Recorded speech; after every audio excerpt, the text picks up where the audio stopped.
Assalamualaikum warahmatullahi wabarakatuh.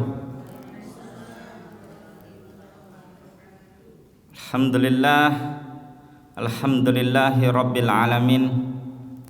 Wassalatu wassalamu ala nabiyyina wa maulana Muhammadin wa ala alihi wa ashabihi ajmain. Amma ba'du. Allahumma la sahla illa ma ja'altahu sahla wa anta taj'alu sa'ba idza syi'ta sahla. Jamaah kajian Ahad pagi yang dirahmati dan diberkahi oleh Allah, tentunya yang pertama Ustadz menyampaikan permohonan maaf yang sebesar-besarnya.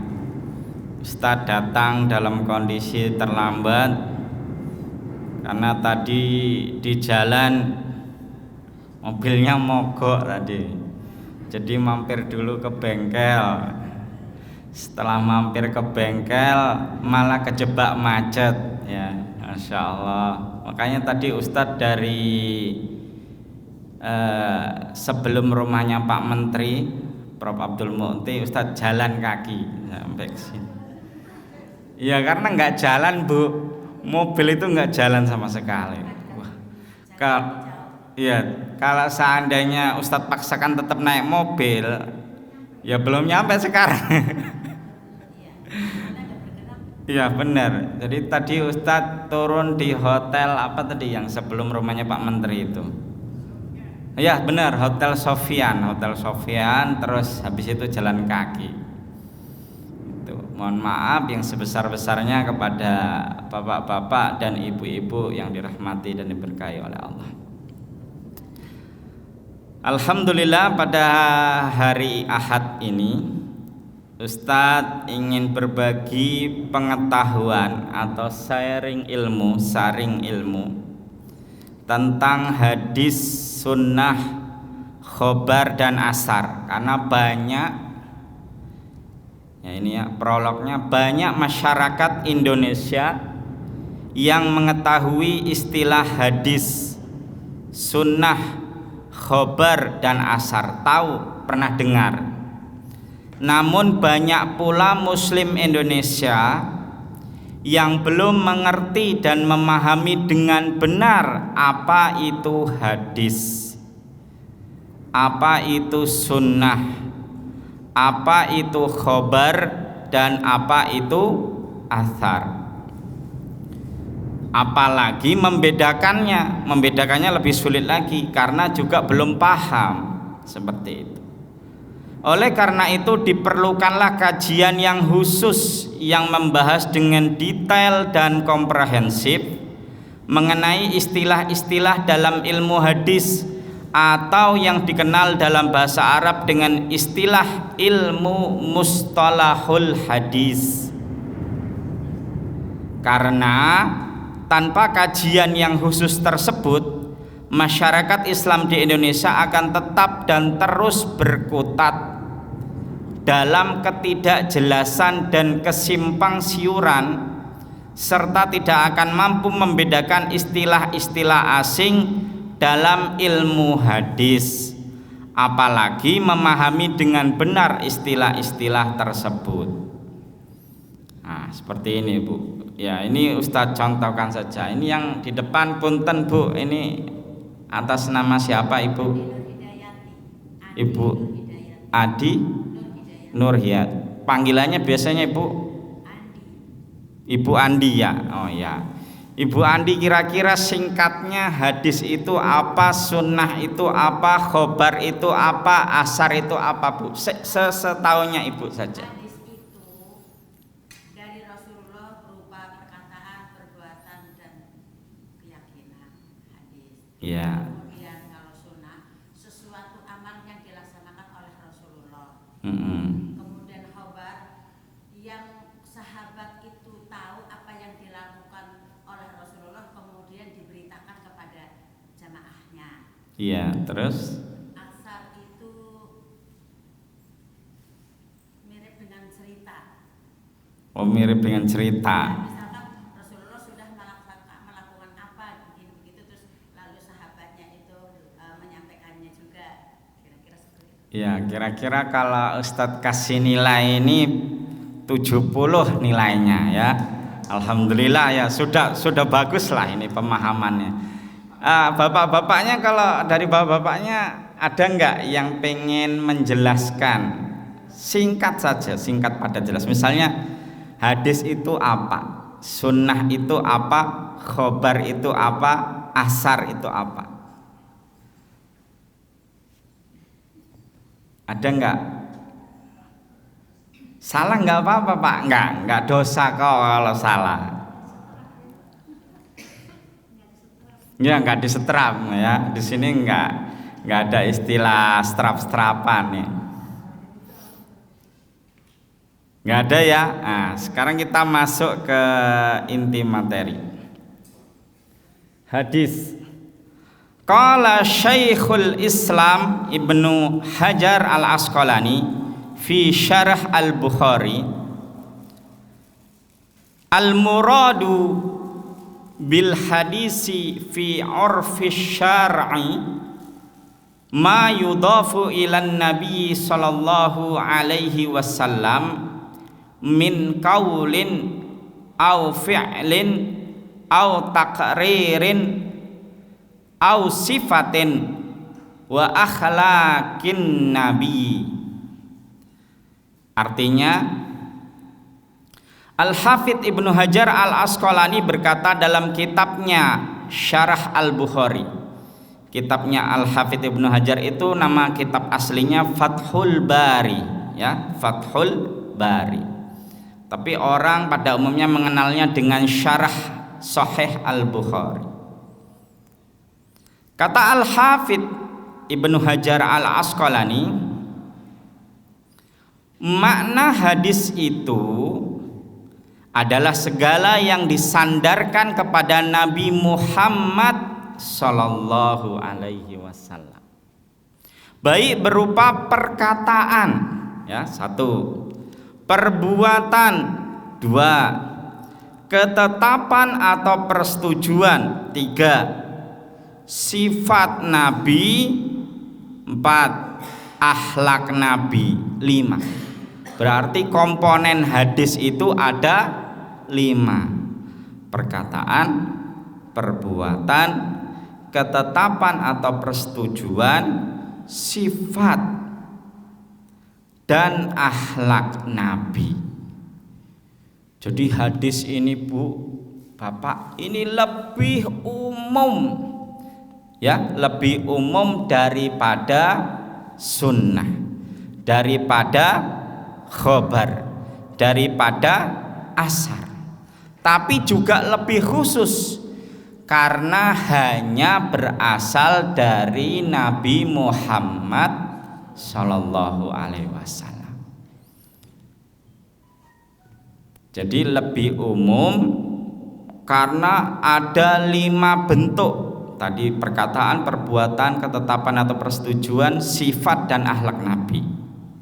Tapi juga lebih khusus karena hanya berasal dari Nabi Muhammad sallallahu alaihi wasallam. Contohnya apa Pak Ustadz? Contohnya hadis tentang niat ya.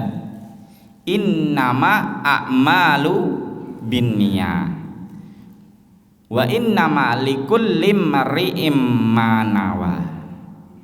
Faman kanat hijratuhu ila dunya au ila imra'atin ayyankihuha fakanat hijratuhu ila ma hajara ilaihi. Hadis tentang niat itu hadis pertama Sahih Al-Bukhari. Bab tentang iman itu adalah contoh dari hadis. Bentuknya apa Bu kalau niat itu? Bentuknya apakah perbuatan atau ketetapan atau sifat atau akhlak atau perkataan? Pak,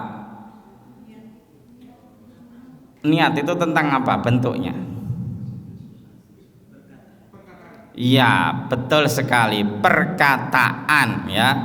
Jadi kaulun nabi ya, sabdanya Nabi Muhammad sallallahu alaihi wasallam. Kalau contoh perbuatan, hadis yang mencontohkan tentang perbuatan, apa contohnya Pak Bu? Takbir, betul sekali, takbir dalam sholat ya. Jadi ketika Nabi Muhammad SAW sholat, maka beliau bertakbir, kedua tangannya setara dengan kedua bahu dan hingga mencapai kedua telinganya atau daun telinganya. Kemudian contoh tentang ketetapan atau persetujuan, misalnya Nabi ditanya oleh sahabat bagaimana hukumnya ya memakan keju ya, keju. Lalu Nabi berdiam diri. Diamnya Nabi itu adalah bentuk persetujuan ya, bentuk persetujuan. Contoh yang lain, misalnya Nabi pernah bertanya atau ditanya ya, pernah ditanya tentang hukum makan daging dop. Dop itu apa Bu? Ya, biawak padang pasir lah istilahnya. Mungkin kalau di kartun itu, film itu, nah apa namanya, ada itu di Global TV itu ya Bu, yang dia suka sama anjing itu, dia naik suka naik speed apa, skater itu, film apa itu, Ustaz lupa itu ada di film. Nah itu kayak gitu. Jadi bukan biawak murni yang hidup di air, bukan, tapi itu biawak darat, terus bentuknya lebih kecil dari biawak ya. Film apa ya, Ustaz pernah lihat. Nah itu dop ya. Oh ya benar, Oscar. Wah ini masnya penggemar Oscar juga ini. Ya benar, pernah lihat nggak Bu film Oscar? Nah itu namanya dop, itu yang kecil cepet banget dia. Nah itu dop ya itu. Lalu Nabi berkata, saya tidak memakannya ya, saya tidak memakan dop ini, tapi jika kalian mau memakannya ya silakan.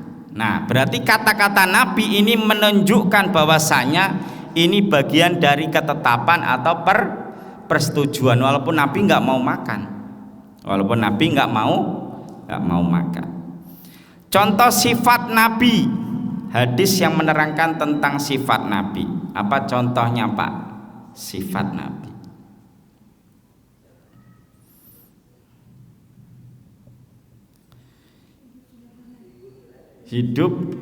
Hidup sederhana.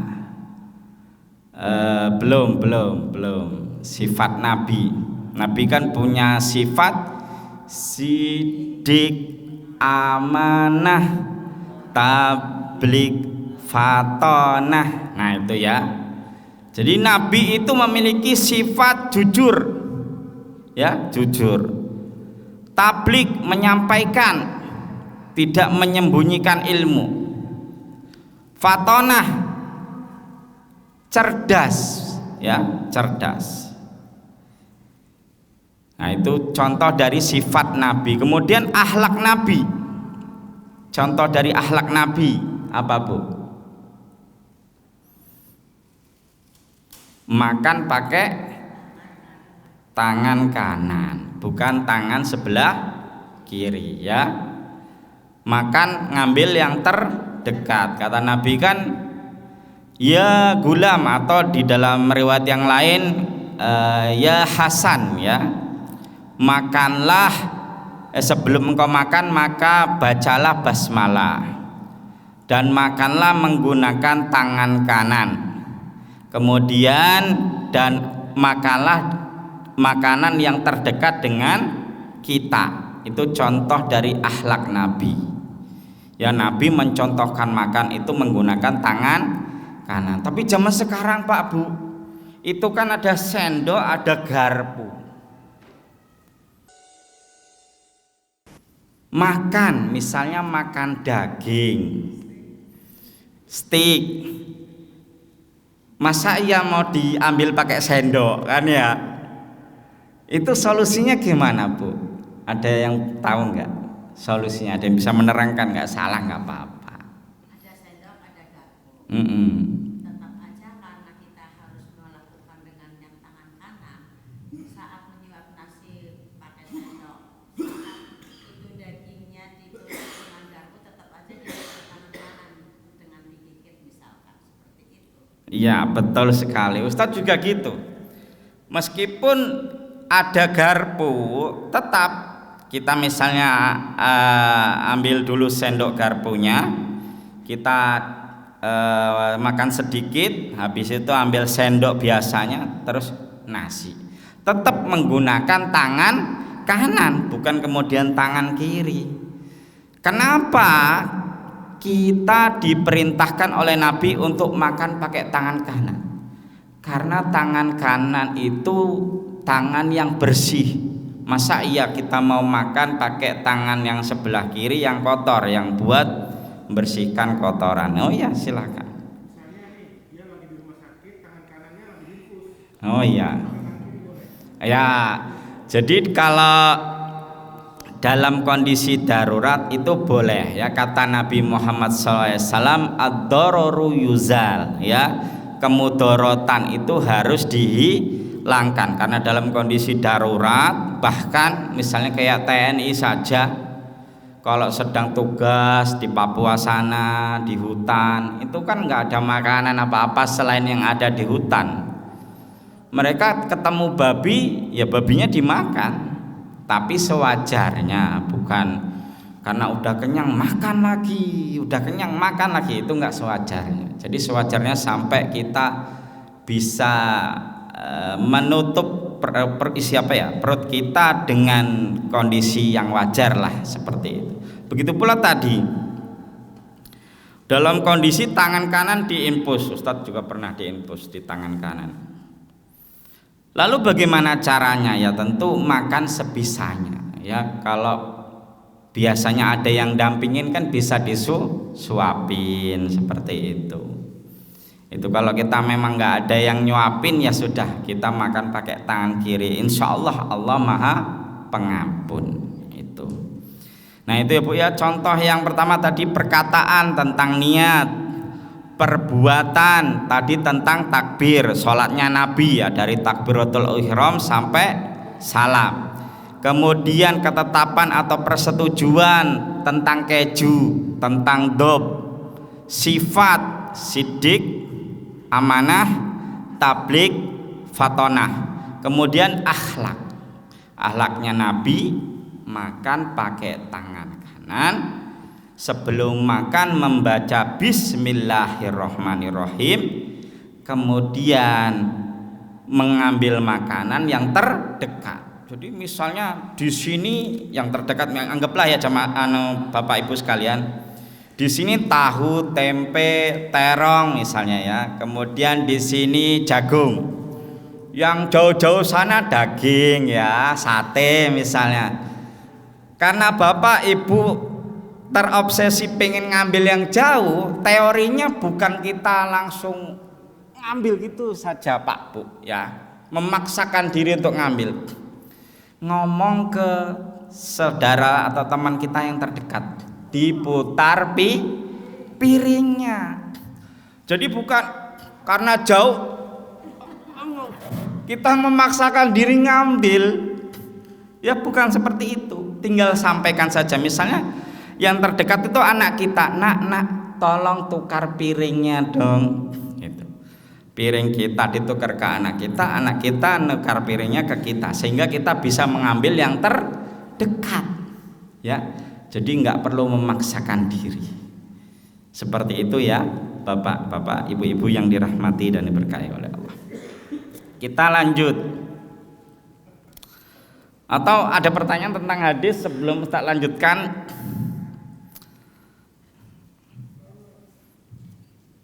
Ada yang belum paham?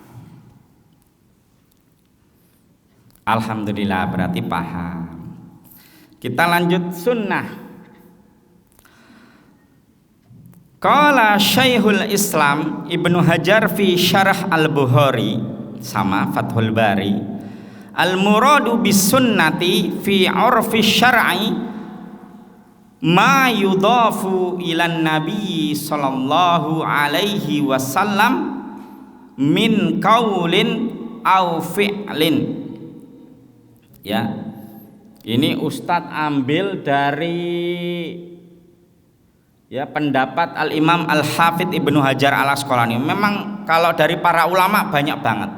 Ada yang menyatakan hanya fi'il saja, ada yang menyatakan kaul fi'il juga. Tapi menurut pendapat yang terkuat itu kaulun nabi dan fi'lun nabi. Ya, misalnya contoh sunnah nabi yang kauliyah itu misalnya sunnah-sunnah dalam berdoa. Misalnya kalau kita selesai sholat taraweh biasanya kita membaca doa Subhanal Malikil Quddus, Subhanal Malikil Quddus. Terus yang ketiga Subhanal Malikil Quddus Rabbul Malaikati Warruh. Itu sunnah kauliyah karena diucapkan, ya, itu sunnah kauliyah. Kalau yang sunnah fi'liyah apa Pak?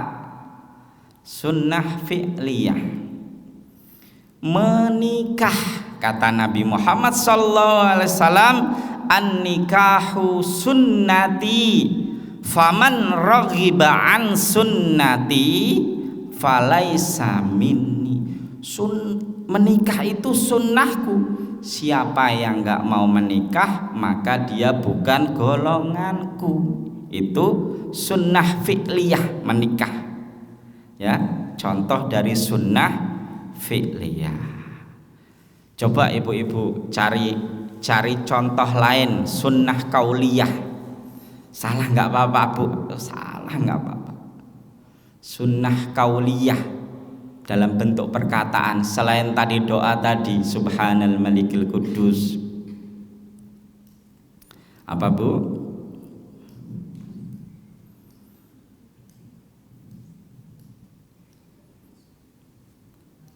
Misalnya doa sebelum makan, ya, Bismillahirrohmanirrohim. Terus apa lagi Bu? Ya, apa doanya Bu? Bismillah, Allahumma inni a'udzubika minal khubusi wal khobais. Ada bismillahnya, ya, ada bismillah. Kemudian Bapak kasih contoh kaulun nabi yang sunnah. Salah nggak apa-apa Pak.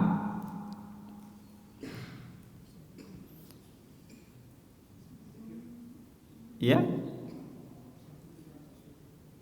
sunnah kauliyah gimana Pak? Zikir, ya, betul sekali. Zikir, doa-doa itu semuanya adalah sunnah kauliyah yang selalu kita baca, yang setiap hari kita baca. Subhanallah 33 kali, Alhamdulillah 33 kali, Allahu Akbar 33 kali, bahkan setiap setelah sholat 5 waktu. Bahkan selain di luar sholat, ya, bahkan kita juga disunahkan untuk membaca di luar sholat 5 waktu. Nah, perbuatan, kalau perbuatan Pak, contohnya apa? Sunnah fi'liyah, berkurban, betul sekali. Ya, berkurban itu sunnah fi'liyah. Ya, tapi ada juga imam mazhab yang berpendapat itu bukan sunnah fi'liyah, ya. Tapi dia bagian dari sesuatu yang wajib, ya, bagian dari sesuatu yang wajib. Walaupun sebenarnya makna sunnah itu adalah seperti menikah, itu adalah wajib, seperti itu. Alhamdulillah. Iya.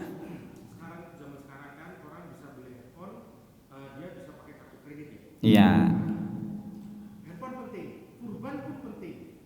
Bagaimana kalau kurban tapi dia pakai kartu kredit? ambil tarik tunai 5 juta, dia cicil 1 juta per bulan. Nah, dia punya handphone baru, pakai kartu kredit bisa. Nah, terus dia ingin niatin nih kurban juga pakai kartu kredit, boleh nggak? Dia cicil 1 juta per bulan 5 bulan ke depan. Boleh Ya. Jadi kalau berdasarkan fatwa dari Majelis Tarjih, hukum berkurban dengan cara misalnya arisan, patungan, atau iuran yang berjamaah, itu misalnya satu sapi 100 orang, satu sapi 50 orang, itu boleh-boleh saja, sah-sah saja, tapi tidak dinilai oleh Allah dengan kurban. Tidak dinilai kurban, tapi sah, itu kurbannya sah, boleh, berarti nilainya infak atau sodakoh, bernilai infak atau sodakoh. Karena kan ketetapannya 1 ekor unta untuk 10 orang, atau dalam riwayat yang lain berapa orang, Bu?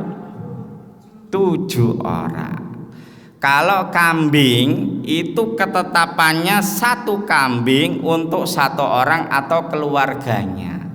Seperti Nabi, saya berniat kurban dengan 1 ekor kambing, saya niatkan atas namaku dan keluargaku, di dalam Sahih Bukhari.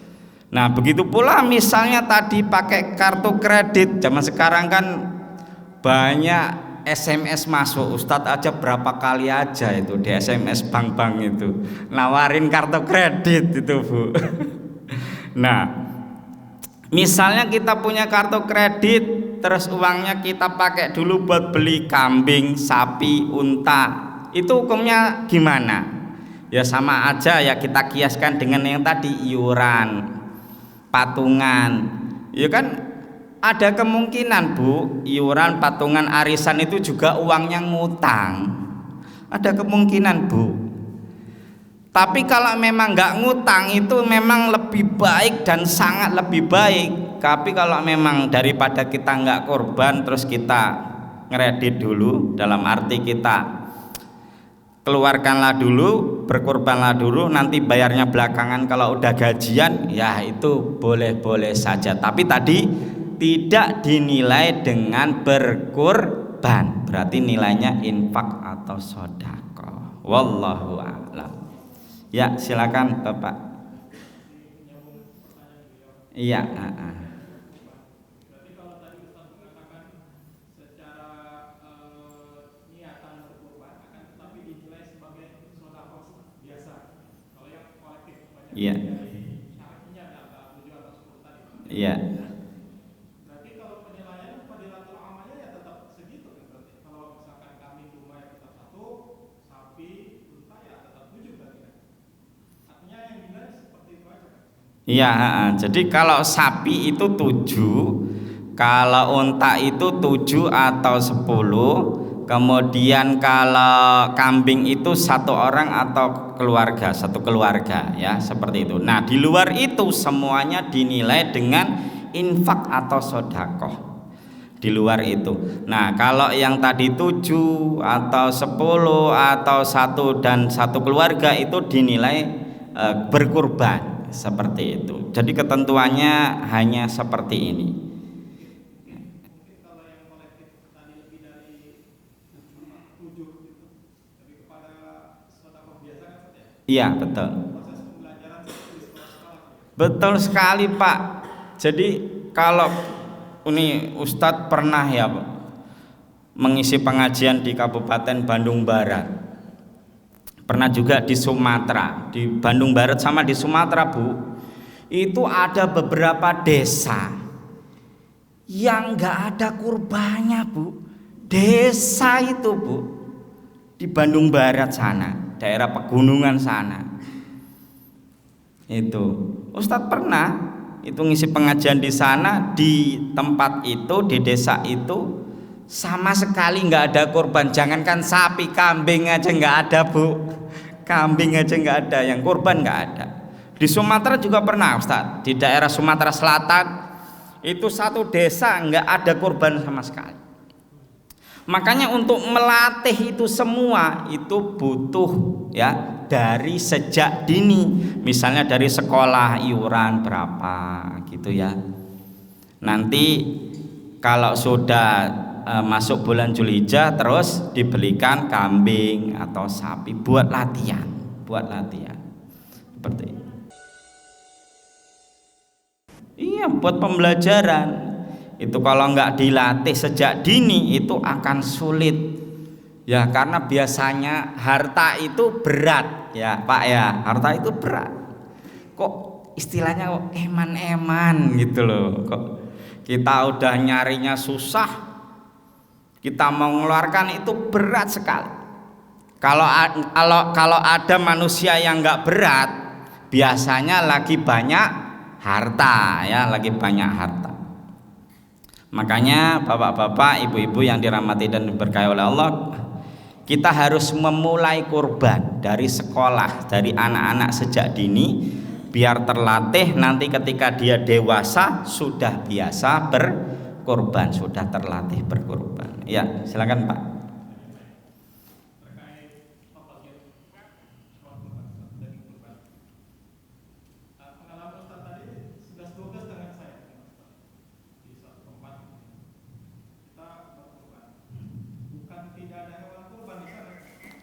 Punya, iya.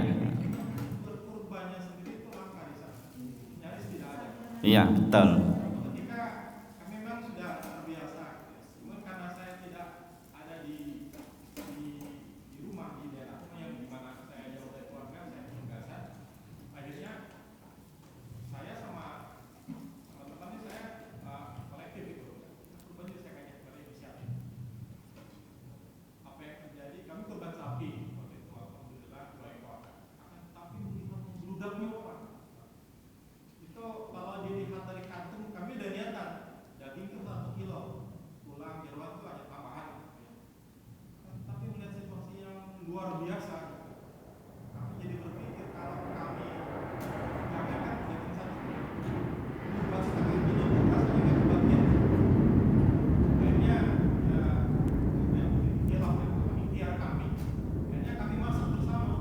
Iya.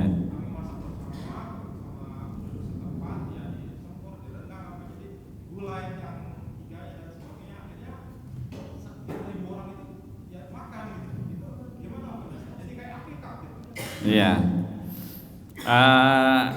Sama halnya misalnya gini Pak Bu, biasanya kan nggak lama setelah disembelih binatang kurban itu, nanti kan beberapa ada yang ibu-ibu bawa ke belakang, ya kan, itu buat sarapan istilahnya, buat stok sarapan. Kadang ada yang udah menyiapkan misalnya stok sarapan apa, tapi kadang ada juga ngambil tulang-tulang binatang yang dikurbankan itu, ya istilahnya di apa itu ya, kalau ibu-ibu itu kalau masak itu, kalau yang bagian-bagian tulang dan sebagainya itu diapain? Sop ya, di sop. Nah gitu ya, di sop.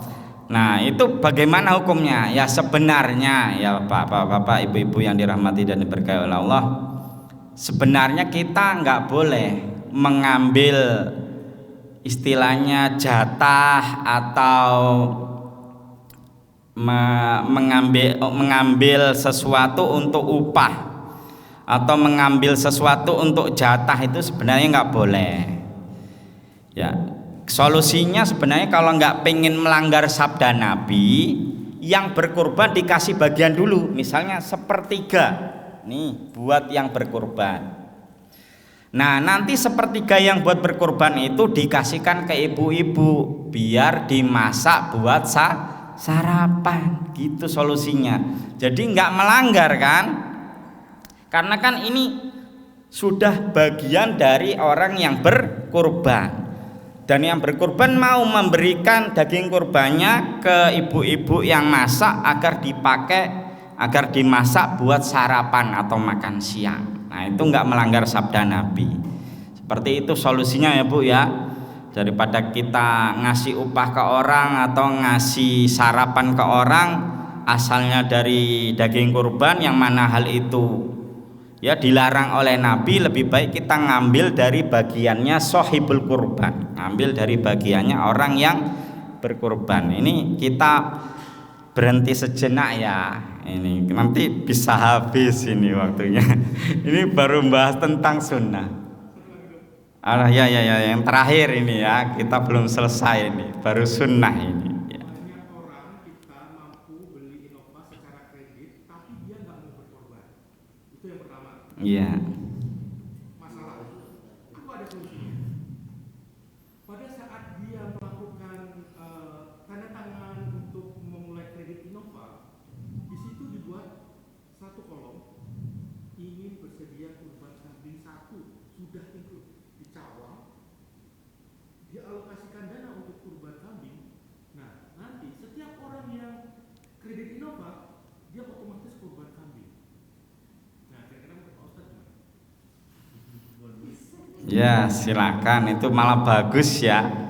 Ya, kalau yang mudahnya itu ya memang kadang kalau belum terlatih susah ya. Ya, jadi mudahnya itu sebenarnya misalnya jatahnya dapur ya. Jatahnya dapur misalnya sebulan 2 juta misalnya, ini ya jatahnya dapur ibu-ibu ini. Ibu-ibu kan pintar nabung ya Bu ya. Tabungin lah misalnya 100 tiap bulan. Misalnya ini kan. Kalau bapak-bapak itu biasanya pada umumnya nggak pintar nyimpan uang ini. Ibu-ibu pintar, misalnya dari 2 juta sisainlah 100.000. Tabungin 100.000, tabungin 100.000. Kan kalau udah setahun misalnya 1.200.000, tinggal nambahin dikit, ya kan? Tinggal nambahin dikit. Itu. Kalau enggak bapak-bapaknya, mohon maaf ya, misalnya yang suka ngerokok, misalnya, yang ngerokok sisihkanlah jatah rokok, misalnya sebulan itu jatah rokoknya 500 misalnya. Sisihkan berapa gitu. Sebenarnya bisa, insya Allah. Tapi memang kalau belum jadi kebiasaan agak sulit. Ya ini yang terakhir ini ya, ini yang terakhir. Ya. Pertanyaan saya tadi belum terjawab. Jadi yang saya maksudkan begini. Kami ini ada 15 orang, beberapa waktu yang lalu ya. Ada 15 orang. Dari 15 ini 14 muslim, 1 non muslim. Oh iya. Ini turut berpartisipasi. Ya, yang satu itu. Di kambing akhirnya. Nah yang kami 14 ini inisiatif saya. Saya mengajak teman-teman, yuk kita beli sapi, kalau kita 14 jadi dapat 2 ekor gitu. Ya, melihat di situ cukup lumayan jumlah hewan ternaknya gitu. Iya. Akan tetapi saya tanya, ketika saya tanya, kalau di sini kurban gimana Pak? Dia sempat, ya boleh dikatakan Ustaz di kampung itulah. Dia justru di sini ya mungkin nggak ada, katanya jarang, katanya kurban tiap tahunnya. Saya tanya, tahun lalu gimana, tahun lalu? Ya tahun lalu juga nggak ada. Akhirnya kami berinisiatif karena suatu hal yang mungkin dikatakan langka di situ. Jadi pada saat kami mau menyembelih itu, saya itu menyembelihnya langsung, saya nyembelih. Cuman kalau mulutnya rame-rame. Iya. Terkait dengan banyaknya masa membludak itu menonton, kurang lebih ya sekitar 1.500 ada lebih. Jadi kami akhirnya berinisiatif kayak akikah jadinya tuh.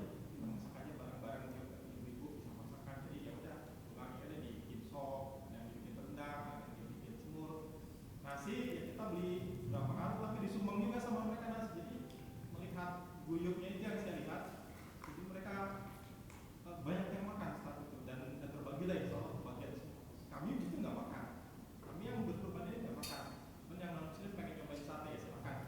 Cuman terkait yang tadi saya tanyakan, hukumnya seperti apa? Karena tidak dibagikan secara natural daging mentah gitu. Tapi ini kita masak, bagaimana statusnya?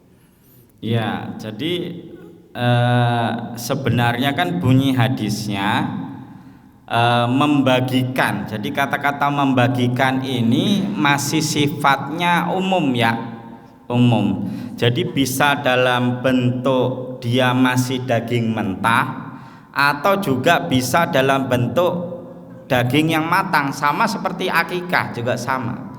Boleh kita misalnya kita akikah, kita berbagi daging ke rumah-rumah tetangga kita dalam bentuk sudah sop misalnya. sop daging kambing misalnya, itu boleh saja. Jadi itu hanya istilah apa ya, strategi kita lah, biar ya sama kayak misalnya majelis lajismu ya bapak-bapak ibu-ibu sekalian, kan daging kurban dirubah jadi kornet, ya kan, dijadikan kornet, rendangmu ya rendangmu. Nah itu bagaimana hukumnya Ustadz? Ya nggak apa-apa, nggak masalah. Membagikan keluarganya dalam bentuk kornet atau rendangmu ya nggak masalah. Itu kan sudah dimasak ya Bu ya, udah jadi, udah tersedia, udah tinggal santap, nggak masalah Pak. Jadi semua itu nggak masalah ya. Apalagi kalau tujuannya untuk membuat menyemangati terus merukunkan warga gitu biar semakin lebih dekat, kemudian tujuannya untuk kebaikan lah, itu insya Allah Allah Maha tahu itu insya Allah. Ya boleh, hukumnya boleh. Alhamdulillahnya itu kan sebelum Covid ya Pak ya. Nah, pada Covid itu tahun 2023 lalu kami sempat bawa CSR dari kedinasan kami ke sana. Kamu dengan orang-orang lama yang Iya. tanya gimana kemarin kurban? Alhamdulillah di sini ada 3 sapi, kambingnya banyak katanya. Jadi dia bilang karena pengaruh kemarin kami lakukan itu mereka jadi ada kesadaran gitu, yang kambingnya banyak, sapinya banyak. Iya. Iya, jadi kan dasarnya itu al aslu fil asya'i al ibahah ya, hatta yadullad dalil alal nahyi. Jadi hukum segala sesuatu itu boleh sampai ada dalil yang melarangnya. Kalau ada dalil yang melarangnya baru nggak boleh, baru haram. Seperti itu. Kecuali kalau dalam kondisi darurat. Kalau dalam kondisi darurat meskipun haram ya, itu bisa menjadi boleh dengan ketentuan sewajarnya, seperti itu. Kita lanjut ya, sama-sama kita lanjut. Khobar. Wa qala Syekhul Islam Ibnu Taimiyah kama nukila fi syarhin nukhbah, al khabaru inda ulama'i muradifun lil hadisi fayutlaqani 'alal marfu'i wa 'alal mauqufi wal maqtu'i. Jadi kata Al-Hafidz Ibnu Taimiyah, kalau Ibnu Taimiyah ini gurunya Ibnu Hajar ya, sama-sama kalau Ibnu Hajar dari Mesir, kalau Ibnu Taimiyah dari Damaskus Suriah. Sebagaimana dikutip dalam kitab Syarh An-Nukhbah, ia berkata, khobar menurut pandangan para ulama yakni sinonim atau persamaan kata untuk hadis. Maka termasuk pula hadis yang marfu, mauquf dan maktub. Jadi intinya bapak-bapak ibu-ibu, hadis dengan khobar itu sama ya, bedanya cuma asalnya bisa dari sahabat, bisa dari tabi'in, atau dalam pendapat ulama yang lain bisa dari nabi, bisa dari sahabat. Itu ya. Marfu ini kan disandarkan kepada nabi, mauquf hanya berhenti di kalangan sahabat, maktu hanya berhenti di kalangan tabi'in.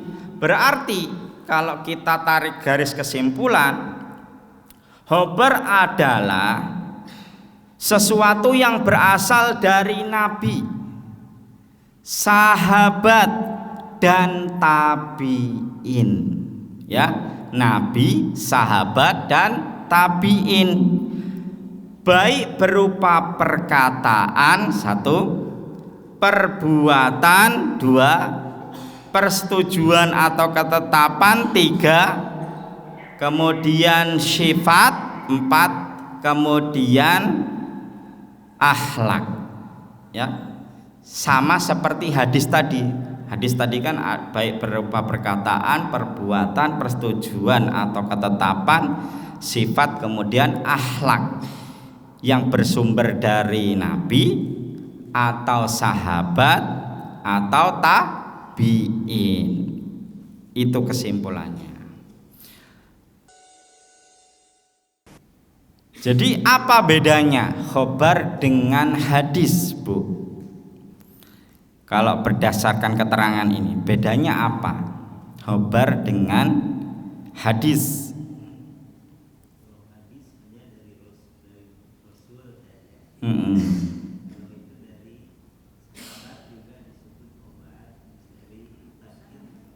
Betul sekali Bapak, Masya Allah, 100. Bedanya cuma itu, Bu. Kalau tadi hadis hanya dari Nabi, nggak mungkin dari sahabat, nggak mungkin dari tabi'in. Tapi kalau khobar bisa juga dari Nabi, bisa juga dari sahabat, bisa juga dari tabi'in. Makanya ada istilah marfu, mauquf, maktub. Marfu itu berarti dari Nabi, walaupun yang menyampaikan sahabat tapi disandarkan kepada Nabi. Mauquf itu berhenti di sahabat, berarti dia berasal dari sahabat. Kemudian maktub juga berasal dari tabi'in, seperti itu. Nah, kita kasih contoh yang marfu, contohnya praktek berwudu. Yang mempraktekkan berwudu itu sahabat Utsman bin Affan. Dari yang pertama membersihkan kedua tangan, kumur-kumur menghirup air ke dalam hidung sambil kemudian mengeluarkannya, kemudian wajah, kemudian tangan, kemudian rambut dan telinga, kemudian sampai kaki, ke mata kaki. Itu semuanya adalah dicontohkan oleh sahabat. Nggak ada Nabi wudhu nyontohkan sendiri, nggak ada. Boleh Pak cari kalau ada hadis tentang wudhu Nabi contoh sendiri, nggak ada. Pasti selalu dicontohkan oleh sahabatnya, yakni sahabat Utsman bin Affan. Nah, setelah selesai mencontohkan, kata sahabat Utsman, maka beginilah cara wudhunya Nabi. Jadi kata-kata maka seperti inilah atau beginilah cara berwudhunya Nabi. Hadis yang tadinya mauquf ini menjadi marfu, terangkat derajatnya karena disandarkan kepada Nabi. Ada kata-kata seperti inilah Nabi berwudu, atau seperti inilah yang diajarkan Nabi kepadaku. Kata-kata seperti ini yang diajarkan, seperti inilah cara berwudu Nabi, ini menunjukkan bahwasanya hadis ini disandarkan kepada Nabi. Itu ya, contohnya tentang berwudu ya. Kemudian yang mauquf, contohnya apa Pak? Mauquf, hadis yang mauquf mudah sekali. Hadis yang mauquf, hadis yang mauquf contohnya takbir, lafaz takbir. Allahu Akbar, Allahu Akbar, la ilaha illallah, Allahu Akbar, Allahu Akbar walillahil hamd. Itu mauquf, nggak ada yang marfu. Ada yang marfu tapi dhaif. Yang marfu itu takbirnya 3 kali. Allahu Akbar, Allahu Akbar, Allahu Akbar. Nah itu dan seterusnya. Itu dhaif Pak. Ya, yang sahih itu dari sahabat Anas bin Malik. Riwayat yang lain Salman Al-Farisi, tapi mauquf, nggak ada kata-kata seperti inilah yang diajarkan oleh Nabi. Tidak ada kata-kata Nabi mencontohkan takbir seperti ini, nggak ada. Jadi kata sahabat Anas bin Malik, kan sahabat bertanya kepada sahabat Anas bin Malik, bagaimana lafaz takbir hari raya? Lalu kata sahabat Anas bin Malik, lafaz takbir hari raya Allahu Akbar, Allahu Akbar, la ilaha illallah wallahu akbar, Allahu Akbar walillahil hamd. Itu cuma dari sahabat, nggak disandarkan kepada Nabi. Yang ada sandaran kepada Nabi tapi hadisnya dhaif, riwayat Al-Baihaqi atau Baroni di dalam kitab Al-Mu'jam dan di dalam kitab Dalail An-Nubuwah. Seperti itu malah dhaif yang marfu. Ya, seperti itu. Itu contoh hadis mauquf lafaz takbir hari raya. Kemudian contoh hadis maktu yang berasal dari tabi'in. Apa contohnya, Pak? Hadis maktu.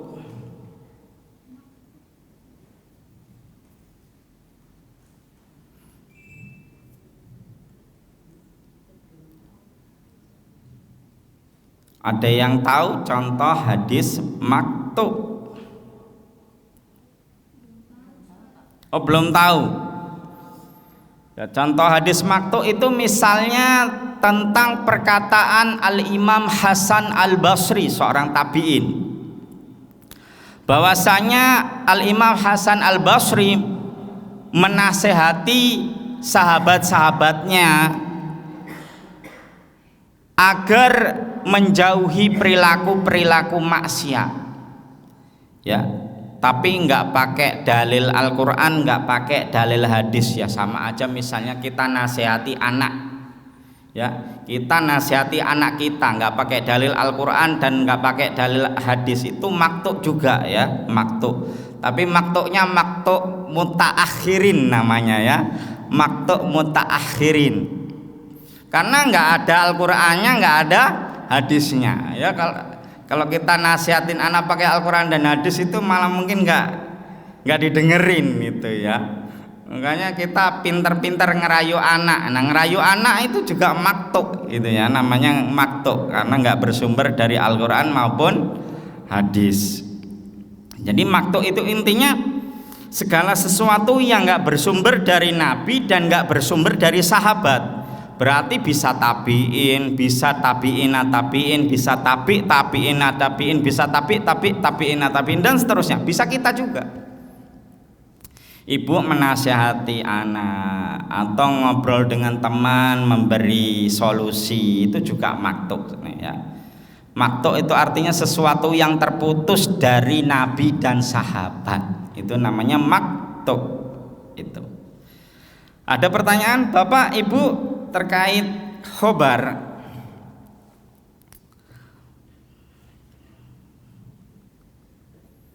Alhamdulillah, berarti jelas. Kita lanjut ke asar.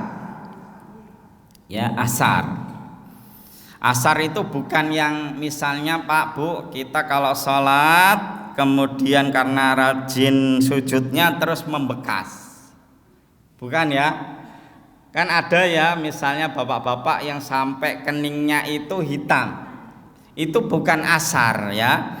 Itu asar tapi di luar konteks hadis. Ya, ini namanya asarus sujud ya. Bekas orang yang suka bersujud. Sujudnya itu lama. Itu Ustadz dulu pernah itu. Tapi dulu Ustadz nggak bentur-benturkan seperti ini ya Bu ya. Bukan dulu punya bekas di sini, itu Ustadz tuh kalau sujud dibentur-benturkan kayak gini, bukan. Tapi memang bapak-bapak ibu-ibu boleh dipraktekkan. Kalau sholat malam, sholatlah yang panjang. Misalnya bangun jam 1, selesai jam 4, subuhnya kan 4:30. Rutin aja sebulan, boleh dilihat nanti bekas. Serius, ini Ustadz pernah dulu punya di sini. Kan dulu ceritanya temen ngomong, loh antum kok ada hitam-hitamnya di sini katanya. Oh enggak, Ustadz enggak mau pamer, enggak ini aku coretin pakai spidol ini gitu.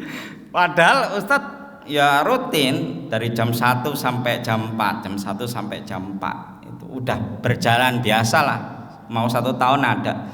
Jadi bekas sujud itu nempel sendiri Pak, mau kita jedot-jedotin nggak akan ada bekas sujud itu, boleh dibuktikan. Jadi itu ciri orang yang rajin sholat malam. Kalau orang ini di jidatnya ini ada item-itemnya, itu ciri orang yang rajin sholat malam. Itu cirinya. Kalau nggak percaya buktiin lah Pak, buktiin omongan Ustaz. Ibu rajin sholat malam yang panjang selama 1 bulan atau 2 bulan, itu nanti ada sendiri. Ya, boleh. Ya Bapak silakan. Iya. Iya. Iya, Ustaz juga sama.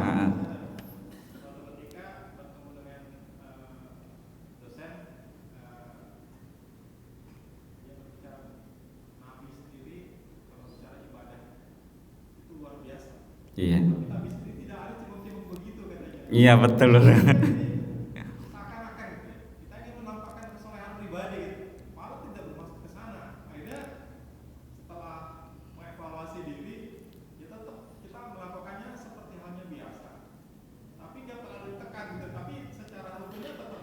Iya.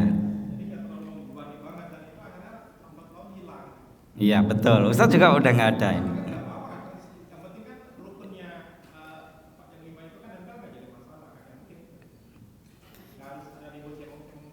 Iya, karena kan ketika sujud ya Pak ya, kan kata Nabi ada 7 anggota tubuh yang ikut bersujud. 1 ya, kedua telapak tangan, berarti 2 ini, 1, 2. Ini kemudian kening ya, ini dihitung sama ya. Kemudian kedua lutut 5 ya. Kemudian jari kaki kanan, jari kaki kiri 7, 6, 7 ya. Jadi 1, 2 ini termasuk. Kemudian lutut 3, 4, kemudian jari kaki kanan, jari kaki kiri 6, 7. Ya jadi kening itu memang harus kena tempat sujud ya, tapi bukan tempat sujud itu bisa maknanya ambal, bisa maknanya sajadah, bisa maknanya lantai kalau memang lantainya terjamin bersih seperti itu ya. Jadi nggak harus maknanya itu sajadah, nggak harus maknanya itu ambal, nggak harus ya. Apapun kita tempatnya sorban, mau misalnya kain, tapi kainnya memang terjamin untuk bersujud ya silahkan dipakai seperti itu. Oh iya boleh, silakan. Kita kan sering mendengar hadis-hadis terkait dengan tanda-tanda kiamat ya. Iya.